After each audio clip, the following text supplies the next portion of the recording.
Hello everyone, Calico Arteo here, and today we're back at it with Cabin Fever. Now we're on chapter 4. Last time we had some interesting incidents happen with Mallory, but overall it ended with a pretty good night. So today we'll be reading chapter 4, and if you enjoy, please subscribe and like and share and what other YouTubers say. All that stuff, do that, but with my channel. Anyway, let's get into it. I slept soundly that night and woke up feeling surprisingly good. The sun was shining, my body and mind were refreshed, and once again, something smelled delicious in a kitchen-y kind of way. Hey, I could get used to this, thought my brain. I rolled my eyes at myself as I hopped out of bed. This was the start of a new routine. It had to be. Mallory was here now, and I didn't want either one of us taking advantage of the other. I wondered if she'd like to learn about the systems I had set up for off-grid living. I definitely needed her to understand why certain things were important, like conserving water, obviously, but she might actually enjoy being involved with the work I did on the daily. Maybe we could share the load. She could be the Sam to my Frodo. My heart felt kind of bright and big at the thought of having a friend, even if just for a while. It was something to break up the mind-numbing monotony that was sweet post-apocalyptic lifestyle I'd been living. So this is what could have happened had the thing that happened a few years ago that YouTube has a no-no on saying, I think, still. But this is basically, I was saying this is what could have happened. Whatever. Shut up, Ryan. Shut up. I could be an okay teacher. I taught a few online courses before for beginners who wanted to learn to see. Oh shit. What was that called again? I know what that is. It's like a programming thing. I wasn't in that, but a lot of my friends were, and I recognize that name. I just forgot how to say it. Whatever. Teaching someone how to feed a chicken shouldn't be any harder than that. I treaded softly down the stairs and snuck into the kitchen. Some egg medley bubbled away on a skillet, and a pot of rice was boiling over. Mallory stood with her back to me, struggling to reach something high up in the cupboard. Your pot is boiling. Oh, you surprised me. Good morning. How did you sleep? She moved back to the stove to transfer the rice off the heat. Then she picked up the skillet and gave the eggs a good toss. I slept okay. How about you? She smiled, wiping her hands on her apron. It was my mother's apron, actually, and I was pleasantly surprised to see it. It had been tucked away in a bottom drawer and forgotten about for a long time. Great. Your couch is super comfy, and that blanket is so cozy and warm. Sick. Good. I'm glad. My gaze drifted to the open cupboard behind Mallory. Did you need something from up there? She looked back at the cupboard and let out a nervous giggle. Yes, please. I was looking for aspirin and I thought I saw a bottle up there, but I couldn't really reach. I didn't want to risk standing up on a chair or something with my leg. Is it getting more painful? I did notice a little redness yesterday, but I didn't think it was infected. Unless, wait, you're not feeling sick, are you? No, it's just the leg. It's a bit achy. I motioned for her to switch places with me, keeping some distance between us while I reached up and grabbed the aspirin bottle out of the cupboard. It was still half full, yet I hesitated for a moment, reluctant to share my supply. But then, I could order more, along with that first aid kit I needed to replace. Also, come on, man. The social distancing, stop, come on. Enough of that. I set the bottle on the counter and stepped away so Mallory could take it. She smiled so brightly that dimples appeared in her cheeks. Thank you so much. You're the best. I pressed my lips together, trying not to smile. We were still standing too close to one another. I took another few steps back, clearing my throat. Maybe it's time for another temperature check, just to be sure. I went to grab the scanner and came back. Could you, move your hair? She lifted her bangs off her forehead so I could get a clear reading with the temperature scanner. After a few moments, the happy sound of one beep let me know she was fever-free. Okay, you're good, but we should keep distancing until enough time has passed to know for sure. Mallory nodded as she untied her apron. Then she did a little twirl on her good leg and offered me a plate. How's this for a second attempt at breakfast? The food looked glorious. I knew the eggs were fresh because I'd collected them myself a few days prior, but still, what she had done with them was beyond impressive. Rough chopped vegetables and herbs gave splashes of color onto the omelet, which was stuffed with the steaming hot rice spectacled with even more seasonings. The whole thing had a downright heavenly aroma. That actually sounds really good. Suddenly, some good old Shakespeare came to my brain. Did my heart love till now? Forswear it sight, for I ne'er saw true beauty till this breakfast. I thought to myself, you are a nerd. I think that every day. Well, you seem to have learned how to use the stove properly. She blushed. Oh no, I hoped I hadn't embarrassed her. I meant it to be a jokey, complimenty thing. You've been alone too long, I said to my brain. Really, this is amazing, and I don't deserve it. We enjoyed our breakfast at the dining room table, sitting across from one another just like the previous night. Through the great big windows at Mallory's back, the yard looked bright and inviting. Looks like we'll have great weather today. I was thinking of doing some work in the garden for a while. A place like this needs a lot of maintenance. 10 acres of green space, all off the grid systems. It's a constant running to-do list to keep everything going. It seems pretty amazing. Is it hard to take care of it all by yourself? It can be hard work, but it's worth it. Well, what can I do to help? I looked at her, a little surprised. You just ask her to join us. We already thought about teaching her, so let's just teach her. I suppose you could join me if you'd like. Some fresh air might help you feel rejuvenated, speed up your healing. I could show you a bit about my setup too, introduce you to the hens. She startled at the thought She startled as though I had woken her from a daydream. Her eyes, bright and beautiful, locked onto mine. Wow, was all I could think. You have hens? Like little chickens that actually run around going cluck cluck? For real? I laughed. It hadn't occurred to me that she might not have ever seen one before. But if she came from the city, which I sort of assumed she did, then it did make sense. Her childlike excitement over something so normal to me warmed my heart against its will. Yeah, I have fish too. You want to meet them? She raised excited fists, practically bouncing in her seat. Yes, I do. I really do. Okay, let's head out then. She jumped up, the very definition of bright-eyed and bushy-tailed. Her enthusiasm was infectious, and it made me feel more lively too. I thought about insisting we both mask up if we were going to be spending the day in close proximity. But I thought about it some more, and since we'd be outside with lots of space all around, since neither of us had any symptoms, I imagined it would be fine. As we headed outside, I offered Mallory a jacket. She declined. I was skeptical that she'd be warm enough in a threadbare dress. But it was her call. At least the sun was warm today, so there wasn't much wind. I let Mallory lead the way through the garden. She would stop to examine all different growing things, all the fruits and vegetables. More than enough for one person. I often had an overabundance of produce, so I'd end up canning a lot of it. Except for those potatoes. Rest in peace. Oh my gosh! Are these strawberries? There she stood in the strawberry patch, a look of total wonderment on her face. They look so plump and juicy, and they're so red! How did you grow them? They're actually the easiest thing to maintain around here. They grow like weeds. Pretty much every year I get 3 whole harvests out of this patch. Really? What do you do with all of them? I make my own jams, put them in salads, make smoothies, that kind of thing. I dehydrate them for easy snacking too. But I think they're best right off the bush. You're welcome to have some. Her eyes widened. They were huge, and they were actually twinkling now. How did she do that? I've never eaten a strawberry before. Are you sure? Never? Jeez, yeah, help yourself. Put your index finger and thumb right behind the stem and pinch it off. I watched her reach out in search of the perfect strawberry to pluck. Watch out for slugs. She paused, stuck her tongue out at me in jest, and selected her perfect first strawberry. Oh, wow! These taste just like sunshine. I could eat these every day. Feast away. I couldn't help but want to offer her everything just then. The happiness radiating off her was, like, addictive or something. Oh, look! This one's shaped like a heart. Ooh, this one here is huge. Look how shiny and red it is. It's like something out of a picture book. Oh, there's a little bug munching on that one. Enjoy your meal, little bug. I smiled to myself. While Mallory chattered away, eating strawberries by the handful, I picked up my rake and started taking care of the fallen leaves that were encroaching on the garden. Mallory noticed and came over. Can I do that?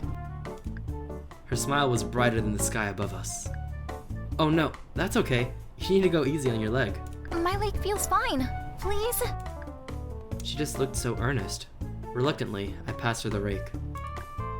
While Mallory took care of the raking, I made my way to the other end of the garden where I worked at pulling up weeds. Oh, that's so annoying. I hate doing that. Pretty soon I had a bucket almost filled. When I looked around for Mallory, I saw her standing behind a leaf pile in progress, pausing to catch her breath. I felt bad for her taking on the raking. She'd probably end up feeling sore afterwards. Still, it was nice to have the help. I could already tell that the chores would go way quicker this way. I watched until she'd finished up her little break and gone back to raking, or rather, until she spotted me looking at her and gave me a big thumbs up, which I pretended I hadn't seen. Pulling up weeds. I shook my head at myself, tossing another fistful of leafy stalks into the bucket. Something about this girl stirred up my insides. She was like a cartoon princess, too happy and determined, almost too good to be real. I, for one, definitely wouldn't have been tough enough to pick up a rake with my leg injury like that. If anything, I'd have sat on my couch playing video games until I healed. So I guess I felt a feeling that was partway between admiration and total bewilderment. Because there Mallory was, her pale skin glistening as she did the yard work for me, her dress swaying and dancing around her thighs as she moved. Wait, am I still looking at her? I thought I went back to weeding. I had to put an end to this distraction. It looked like Mallory was just about finished anyway, so I carried my bucket over to her. Looking good. Good work, I mean. Let's move all this stuff to the compost bin. Okay, what's that? I showed her the bin, and we filled it up with weeds and old leaves as I gave her a rundown. Basically, I put all the dead plant matter and vegetable waste I have into the tumbler. Since it's a sealed container, it traps lots of heat inside and helps stuff break down. See the handle on the side? I use that to turn the tumbler so everything gets mixed together. Then, once it's all broken down, I mix it with the garden soil. Compost gives soil extra nutrients, which help the plants grow. It's kind of like the circle of life. I save all the peels and ends from the produce I eat, turn them into compost, and use them to grow more of that stuff. So the garden really provides its own nutrients for the next crop of plants that grows here. Wow, that's amazing. Honestly, everyone should be doing this. It's a big part of reducing waste. It's like a big, friendly leaf monster. Num num num. She fed the last of the garden waste into the mouth of the bin, then patted the top of it as though praising a good dog. I nearly snorted with laughter. Well, I didn't. I did snort with laughter, so shut up, other me. She was too pure for this world, really. For a few moments, we stood together admiring the garden. It looked so clean and healthy now. Then, with a twinge of anxiety, I noticed how close we were to one another, how closely we'd been working. But it was probably fine. She seemed healthy, more than healthy. She was handling her injury remarkably well. Was that so-called power of positive thinking at work? Never mind. I lurched backwards, looking at her in horror. Are you feeling sick? No, sorry. It's just my throat is dry. I'm really thirsty. My character was about to shit his pants. Yeah, poor guy. Alright, we've been working for a while, and now that she mentioned it, I was pretty parched too. Phew. I'll go get us some water. I dipped inside, took a few deep breaths. I went to fill up a couple of stainless steel water bottles. Everything was fine. Her temperature had been normal from the get-go. She had no fatigue, no symptoms of the virus at all, apart from one cough, which was justified. Still, it was all a reminder that I shouldn't be letting my guard down. When I returned outside, I found Mallory staring up at my roof with one hand raised to shade her eyes from the intense sunlight. What are those? They look like shields for your house. I looked up at the roof where she was pointing. Oh, sort of. They're solar panels. And they look like that because they could use a sweep, actually. Why? What are they for? They absorb energy from the sun and turn it into power for the cabin. What? Really? Here. Face towards the sun and spread your arms out. She hesitated, then raised her arms up. She closed her eyes and tilted her head so that the sun lit up her pale face. Feel the warmth? That's energy from the sun, or, as I like to call it, the nuclear furnace that sits in the sky, 150 million kilometers away from us. The solar panels take that energy and convert it into electricity. That current makes its way down to a charge controller, which turns the current into voltage for the batteries. My computer, appliances, and lights are all modified to run off that DC voltage. Oh, and the charge controller is hooked up to a battery that can store all the incoming energy. So we can still run the power for a while, even when the sun has gone away. I hope my explanation made sense. For someone who'd never seen solar panels before, the concept might be a hard one to grasp. So you capture the sunshine and turn it into energy? Isn't that like what flowers do? Yeah, that's one way of thinking about it. The twinkle in her eyes had returned. She continued to gaze up at the panels in awe. It's like magic. If we'd had something like this where I grew up, then the citywide power outages wouldn't have mattered so much. Her smile faded a little. Suddenly the conversation felt heavy. I wanted to ask her more, but I was afraid. Give me a few minutes to sweep the leaves off the roof. Then we can go say hi to the hens. Ooh, okay. They're over there, just FYI, in case I happen to fall to my death or something. What? Don't worry. If that happens, you can just bury me in the garden. My corpse will give lots of nutrients to the soil. She gasped, clearly horrified, and I couldn't keep a straight face anymore. I laughed. Don't kid around like that. It's not funny. Sorry. I'll be back in a few. You rest. I grabbed my ladder and broom from atop the shed and headed onto the roof. I swept all the leaves off the solar panels and cleaned out the... Oh, God. Oh, shit. Eavestrows? Oh, boy. For someone who likes to write, I don't know some words. Anyway, cleaned out that for good measure. Oh, God, I feel like such a failure as a writer. I paused to gaze down at Mallory in the garden. She looked so at peace among the plants. Butterflies had gathered on a nearby patch of wildflowers, and she was smiling at them. I didn't think I'd ever seen a sweeter scene. I looked across the distant hills towards what remained of the city. That was where Mallory had come from. I assumed so, but now that she'd confirmed it with her comment about the power outages, the thought of her living there almost hurt. Even from my rooftop, I could see how everything had fallen into disrepair. I remember that long ago. Hey, look, that city is the new Kirby game. Sorry, that reminded me that the demo came out recently, and I played it, and that's the first thing that I thought of. That was stupid. I remembered the long ago announcement that public buildings would be closing down indefinitely. Sports stadiums, movie theaters, malls, and offices had all been shuttered. Even apartment complexes and private homes had to change. People were moved and shuffled around as fences went up, and shared spaces became inaccessible. Anything to keep people apart from each other, or at least in their own small safety bubbles. I hadn't set foot in the city in years, and looking at it now, I had no desire to ever set foot there again. With a sad sigh, I turned my back on the ghost city and climbed down from the roof. I met Mallory in the garden and forced a smile. Ready? She seemed so excited as we made our way over to the chicken coop. For a moment, I even thought I saw a spring in her step, but then I realized it was just her limp. Was the aspirin she'd taken wearing off already? The chickens clucked with extra enthusiasm when they saw that I had company. When I opened the door to their fenced-in area, some of them flapped their wings furiously, sending feathers flying and making Mallory laugh. For as long as they've been alive, I've been alone. So they're happy for me or scared of you? Not sure. I pulled the gate shut behind us. Mallory was already saying hello to each individual chicken, giving them compliments and asking them how they were enjoying the morning. Then she saw the chicks, and she gasped. Babies! Did I not mention that? Yeah, they hatched a few days ago. You can pick them up if you want. She looked up at me, her eyes doing that shimmery, sparkly thing again. I saw that there were tears there, and I thought, or hoped, that they were tears of joy. They're so cute!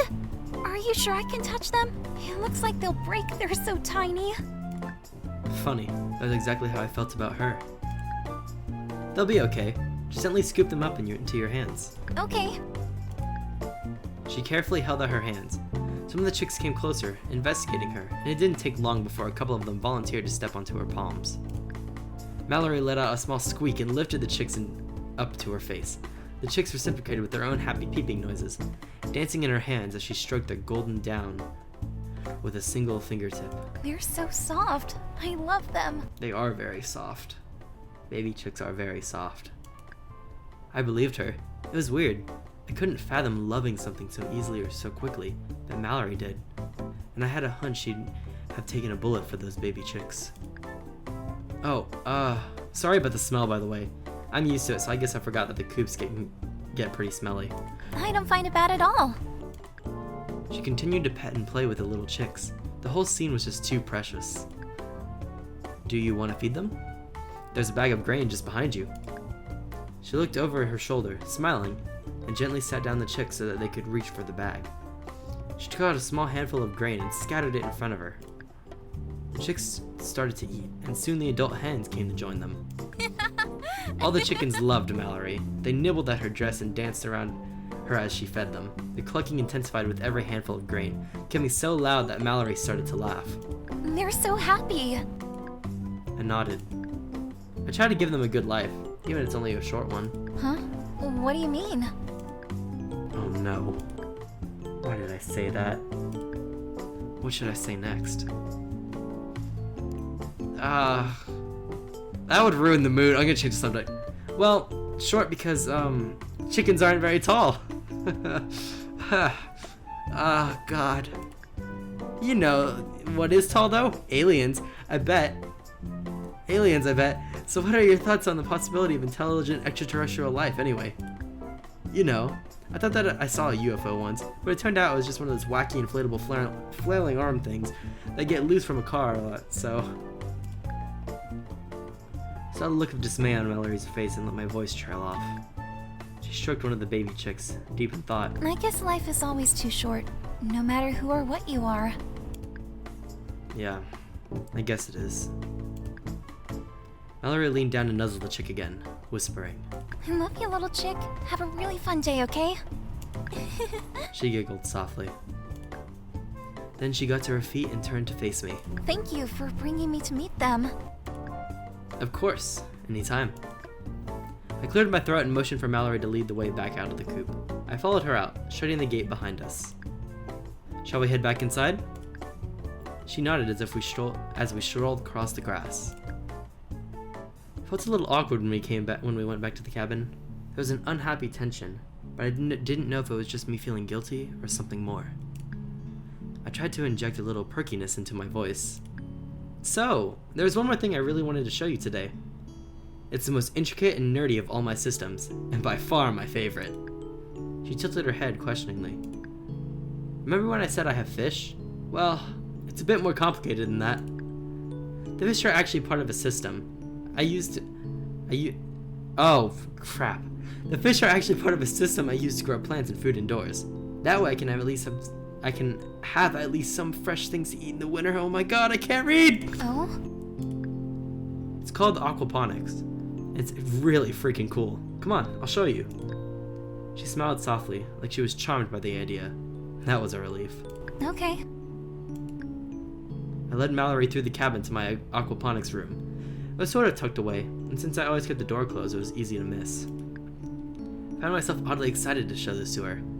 I felt almost proud as I opened the door, revealing the dim room on the other side. Why is it so dark in here? I know, the purple light is kind of strange. It's because those are grow lights. The wavelength mimics the sun and gives the plants a specific red and blue light that they need. It's a way of tricking them into thinking they're outdoors. Not that plants can think. She smiled like she thought I was maybe a little bit funny, which lifted my spirits even higher. I followed her all the way into the room. It wasn't something I had acknowledged often, but this was my favorite place. Caring for the plants and the fish, watching them grow and change and live, gave me a feeling of connection I didn't quite get from the outdoor garden and the hens. I didn't even feel a connection like that with other humans. No matter how many forums I joined, or chats I took part in, or emails I'd sent or received. This is amazing. Told ya. I know, but I wasn't expecting so many plants. You have so much food. I felt a twinge of guilt for how upset I'd been over the potatoes she'd burned. She walked down the rows of potted vegetables and fish tanks, murmuring hello to the fish, examining the water feeding system and the grow lights. I imagined it all through her eyes, the eyes of someone seeing something like this for the first time. It must have seemed like a mad scientist layer or something. She paused, peering more closely at one of the fish tanks. Why are there plants growing out of the tank water? Technically, they're not. They have their own water, they just been cycled through the fish tank as well. That's how they get nutrients. I pointed out the tubes that cycle the water. It's like the circle of life, kind of. I feed the fish and they produce waste, which contains ammonium. That's how they get converted. That gets converted into nitrites, then into nitrates, which the plants use to grow. Oh my god, I'm just getting flashbacks to all the classes I took in high school. These tubes carry the water tank up through a filter. The filter traps bits of waste and gunk that won't help the plants and let the now nutrient-rich water run through and into the plant pots. Oh my god. Sorry, I'm just getting a lot of rushing back to all this stuff. What class was it? I'm trying to remember if it was... I want to say it was chemistry where I learned about this kind of stuff. Because I remember... No, it had to have been... It was either... No, it wouldn't have been chemistry. Oh, it was aquatic science. That's right. Yeah, that was fun. Oh, that was such a fun class. Too bad it happened during the pandemic. Anyway, sorry about that. A little tangent. It's all a careful balance. Everything working in harmony. If I feed the fish and keep the filters clean, then they'll be able to take care of my plants for me. Mallory watched the fish swimming lazily back and forth, her face filled with wonder. I grabbed the container of fish food and held it out. Here, feed them. Just take a bit and sprinkle it in. I smiled at her encouragingly. Okay. She took a pinch of the fish food out of the container and gently sprinkled some flakes into the tank. The fish swam excitedly towards the flakes, opening and closing their mouths. Mallory smiled and gave them some more. They're really hungry. Looking at them feels peaceful. Yeah. I watched her watching the fish and imagined showing her how to set up a system like this from scratch. I imagined us doing it together, planting the seeds of her favorite flower or a special fruit she'd never tried, celebrating the first bud and the first harvest. Mallory startled me by asking me very suddenly, Who taught you all of this? She was too close. I took a step back and bumped into some shelving behind me. I could feel my face warming up. Well, my parents used to take care of the plants sort of like this when I was young. And then I taught myself a bunch more by reading or by trial and error. She shook her head a little, her gaze fixed somewhere far away. My family had nothing like this. There was one grocery store in our neighborhood.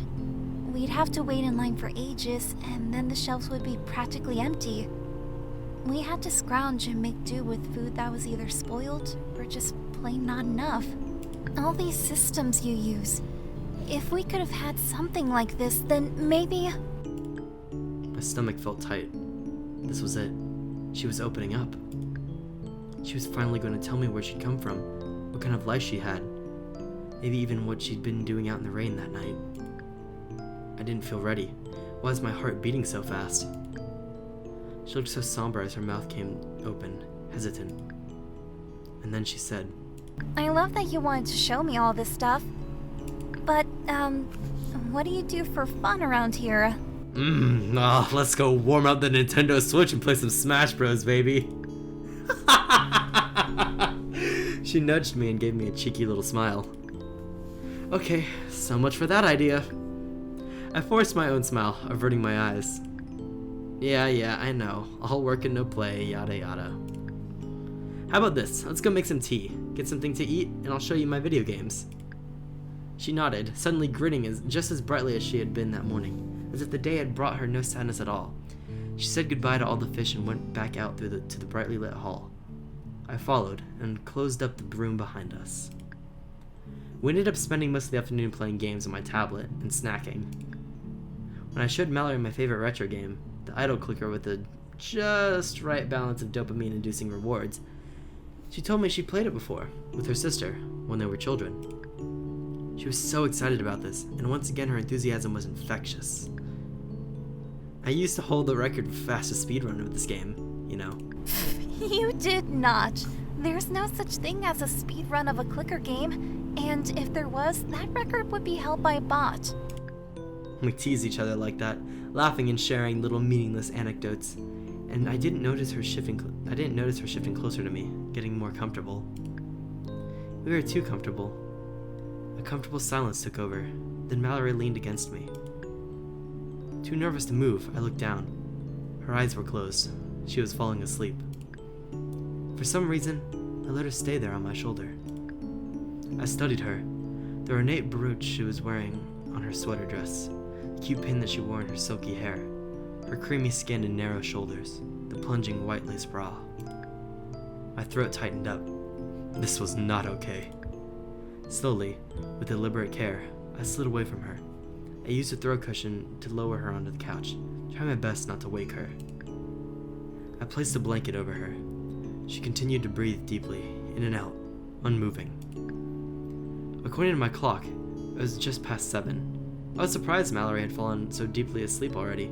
She looked like she'd been there for the rest of the night.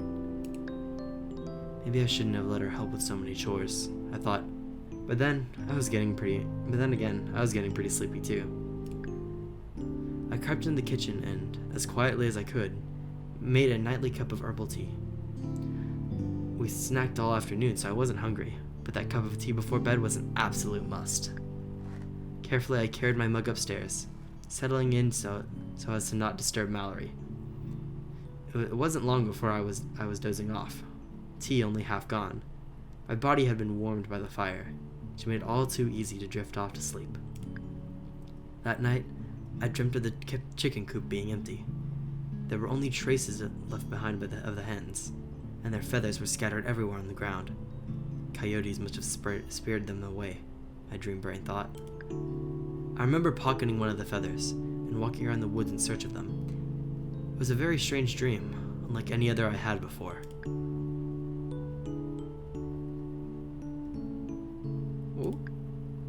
Whoa, there we go! Chapter 5, Maturation. That's not how you pronounce that, I'm sure, but whatever.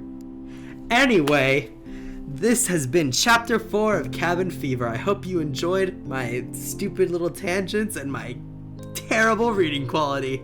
Anyway, I hope you enjoyed. Remember to like, comment, and subscribe, and stay tuned for more videos. I'm going to be trying to post as much as I can, but with college, it's sort of hard for me to do that.